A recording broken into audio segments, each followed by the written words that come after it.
continuing our homage to healthy and easy. Ellen, of course, now we're moving on to quinoa and some other things. So we're gonna make a warm salad dressing. So, you know, for the Which I love. fall into winter, it's easy, it's simple. We're gonna pair it with pears. Gotcha. How was that one? That was good. Yeah. And some croutons. But let's make our dressing first. So you want to heat up your saute pan, get it nice and warm. We're going to add in our canola oil. So this is going to be the base for our dressing. So about 2 tablespoons. Just a nice coating on the bottom. You can see that the pan is nice and hot, that it is just, you have that little shimmer that's going on. And we've picked some walnuts. Now you can fresh? You can do any one. And so nuts always have their, like a natural essence in them. And we're going to almost like have a saute them, and that we're gonna release more of the flavors out. And this is actually gonna help flavor our oil, because canola oil is really a light dressing or a light oil. So it has very little taste to it, which is perfect for baking and for deep frying, and also when you do any type of sauteing. Like the flavors all kind of release into the oil. So this is the trick. Now, of course, you know, when you brown nuts or you're doing any type of a frying like this, we have to watch our temperature, and we don't, because it will go from being perfect to being burnt in seconds. Right. So we're just going to watch it. We'll see how it turns. You can hear that sizzle, and our oil will start to change colors as well, and as everything kind of breaks down and release. I love that smell. Isn't it a nice smell? It's, you know, it's very opening. You can do this, of course, last before you serve your dressing, but it just takes a couple minutes to prepare and get everything ready. And this adds a whole other texture, actually, to a little salad, texture, and it's nice that you have this warmness, because we do have feta cheese in it, and we have pears, and we have quinoa. And so then this all makes this really kind of blendedness.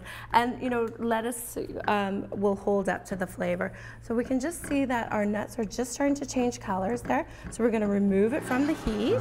We'll turn that off. You want this off? Yes, please. Okay. And the oil has a really nice kind of, it's now taken on the flavors. So we'll just remove that off. And so as classic dressings go, we have honey, of course, nice local honey. This helps. Now there'll be a little sizzle, but that will just get that moving. And we're going to have our Dijon mustard. So you want to go in order here. Alphabetically? Well, you want to add in, so you'll have a sizzle. This is, you'd call this a sizzle, I guess, would you?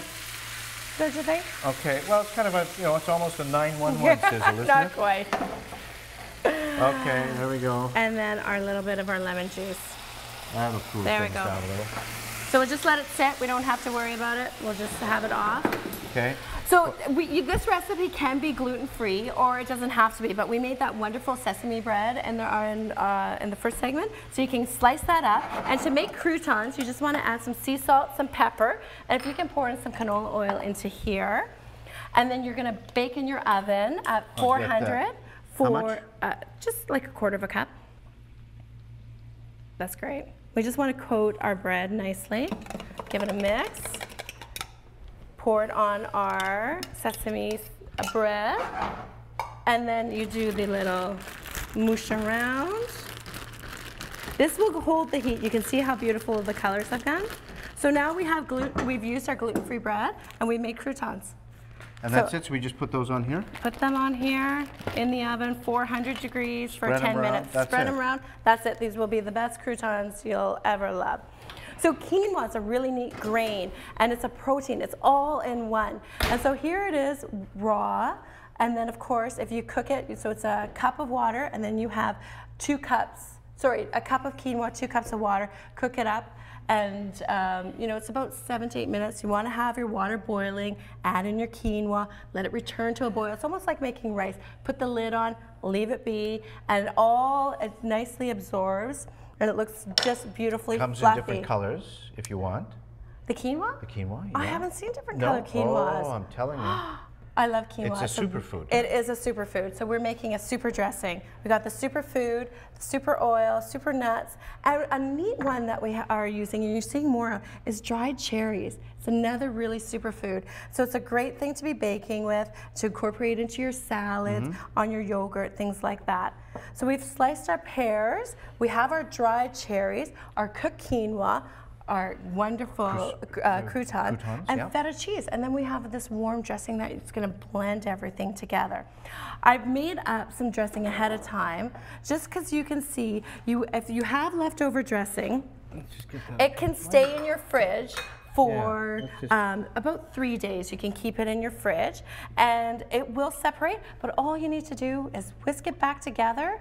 Now, obviously, this isn't going to be warm, but you can microwave it to have it be warm again.